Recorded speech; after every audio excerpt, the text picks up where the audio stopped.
Magandang umaga po sa inyo. And then po ako sa Antipolo. Iba-vlog ko po yung munti naming farm. Actually po, ang ginagawa ko ngayon po, andito. Yung mga pinya po niyan, inakain po ng uwak. And then, ang gagawin ko po, kukuha ko ng mga dahon ng saging. Ayan. Ito po siya. Yung una naming bunga, maliliit pa po. Yung munti naming bahay sa baba. Itong pinya. Sabi mo dahil mainit ngayon. Yan, mainit po ngayon masyado. Sa Antipolo, wala pong nakukuha ngayon ng mga prutas. Oh.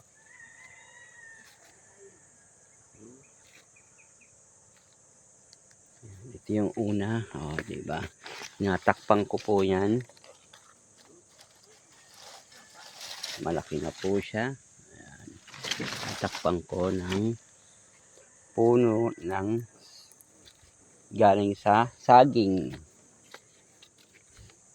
Ito yung sample po. Kinukot-kot po siya ng kinakain po ng uwak. Mga ibon na mga malalaki. Sobra ang init. Yan. Sobra. Ang init.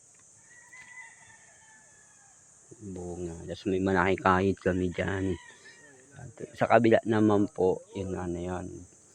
Yan po yung farm ng kabila. Puro manukan. Yan po, maliliit na po siya. Diba?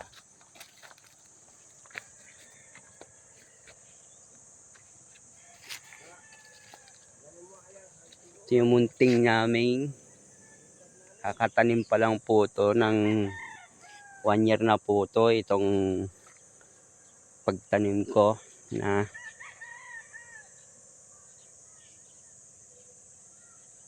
magdadalawang taon na pala pa itong saging. Itong alpalan, mangga, yung ganyan sa kalaki. Diba?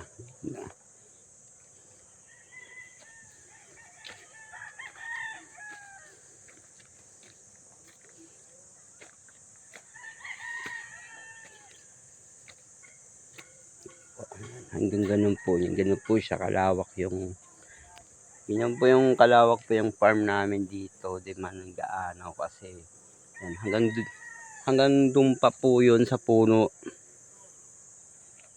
Hanggang doon pa po yun. Hanggang doon pa po yun sa puno na yun. Ang lawak ng lupa na to ng farm. Hanggang dito lang po kami, alis po lang kami ng damo. Kung hanggang saan po yung kaya namin na tanggalan po ng damo. Yan po yung mga damo ngayon. Tanggalin namin hanggang dulo.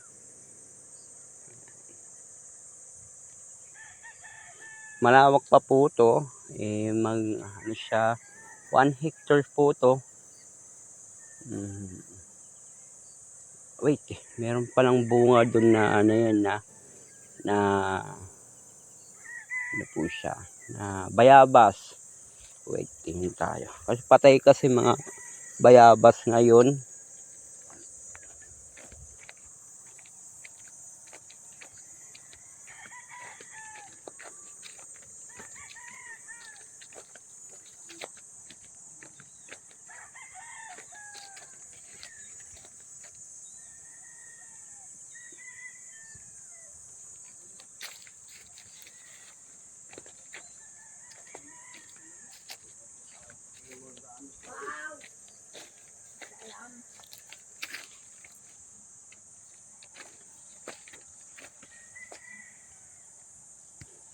Yan, gawa ko ng itak kasi ano yun malay mo meron tayong makita ng ano dyan.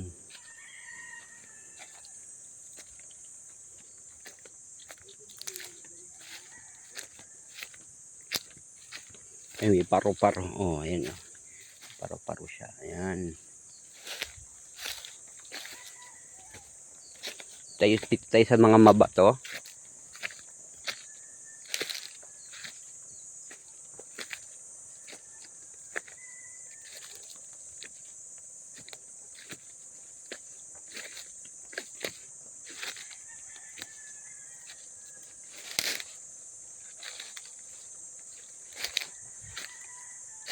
Baka may ahas eh.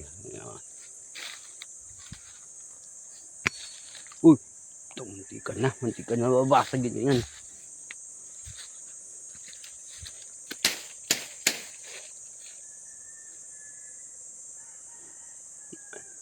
Taas po yung bayabas.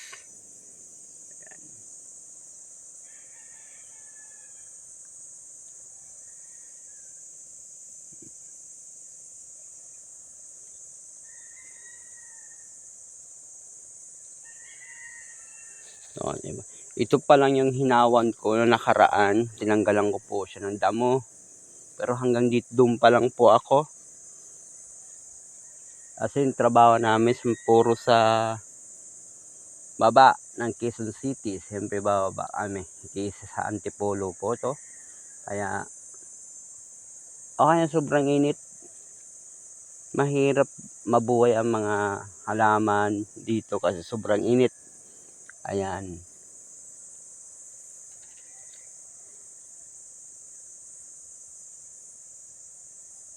Masarap magpitas ng prutas pag ano yun, bungahan, mga ganon. Yung kaso po talaga napakainit po ng Antipolo, tsaka matigas ang lupa rito. And then, bababa na po ako rito, mabato rito eh. Uy!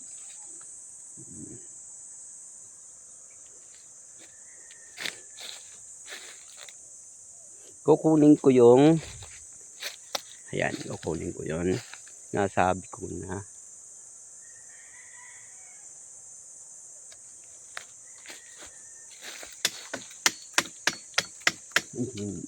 Ano to? Dapat susungkitin yun eh. Diba? Lang ha. Oh.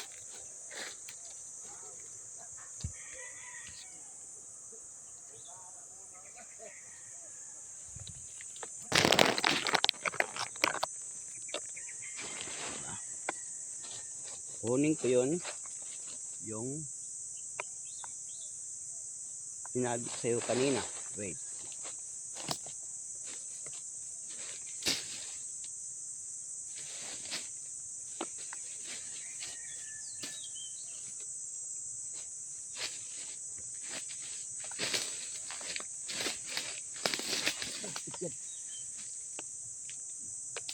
Ano yan?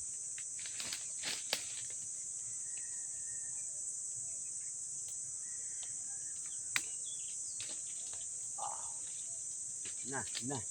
Aray.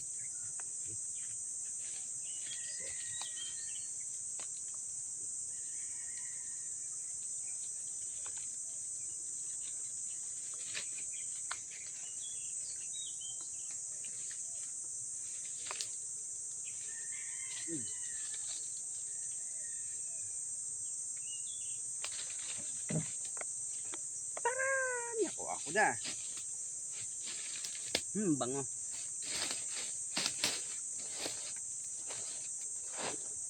Kuha ko na po ang bayabas. Nakita nyo kanina. Bayabas. Yan. Diba? Balik na po ako dun sa pinuntahan natin.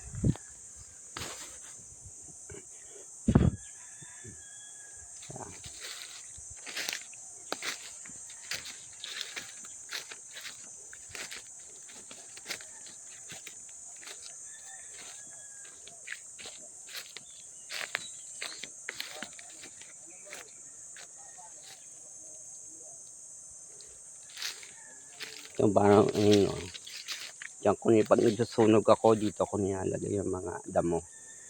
Yan.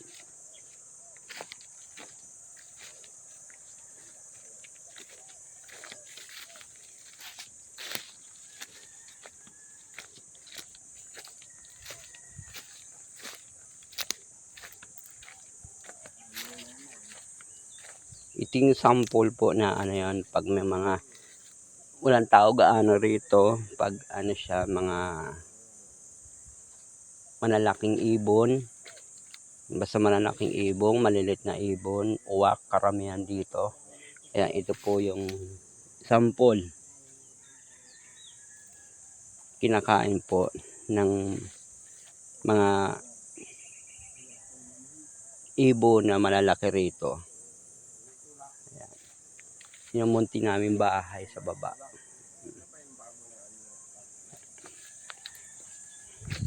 Sige po, hanggang dito na lang po yung vlog ko po.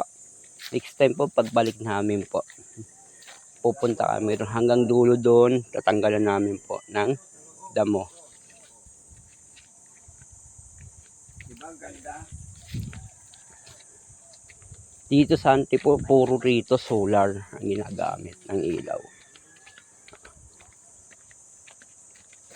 Aray. Ito naman yung tinanim ko to, ano ba siya?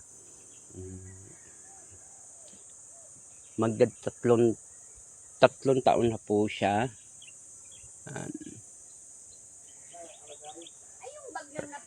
Rambutan po yun, rambutan. Ito kasoy. Ayan.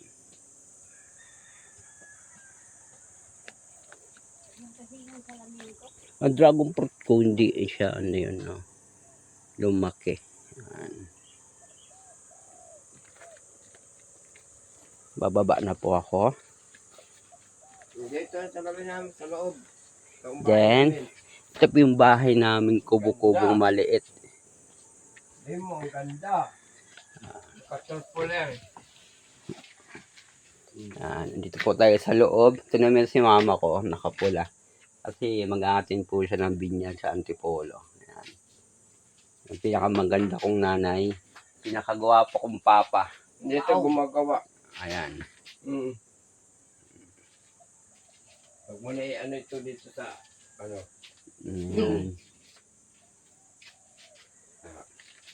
Tapos dito sa kabila, anuhan, mo, doon ano mo, ito sa kabilang ano na to, manukan. Tapos dito naman sa baba, meron kami ito sa baba. Tapos yung itak ko, matalim to. Itakin ko kayo. Ito po yun. Malawak pa po to. Kaso wala pa po kaming panahon kasi puro trabaho sa baba. Pag dito ka sa mga madadamo, kailangan lagi ka may itak. Dito pa, di pa namin naayos gaano. Ayan. Patay yung mga ano yun, mga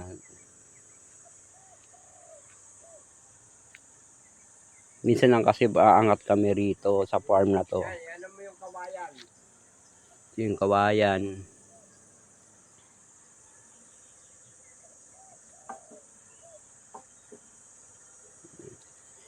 Hanggang dito na lang po ang aking pagbablog.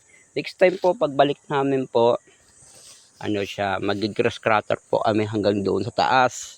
Doon hanggang doon po ang, ano yon, yung Yan mo, sabi mo isang hektarya. 1 hectares po siya. Kaya ganun po siya kalawak po. Kung hanggang saan po kaya namin tanggalan po ng damo. Kaya ganun po. And maraming salamat po sa inyo pong panonood po. And thank you for watching po. Sana naman po and kaunting kailangan naman po. Subscribe naman po. So, subscribe and thank you bell. Pinutin naman po nyo. At kahit konting tulong lang po, i-like naman po. Maraming salamat po. And Roland yan, pero po for ngayon and sa consultant pa rin po. Sa Philippines din po ako nag-work ngayon. And actually po, and baka mag-stop din po ako doon. And mag-aap na rin po ako ng ibang work. And yan na lang po. And thank you po sa aking pagbabalik ng vlog. Next vlog po for farming and Spera farming farm. Okay. Bye-bye and see you next. Thank you po sa panyong panonood.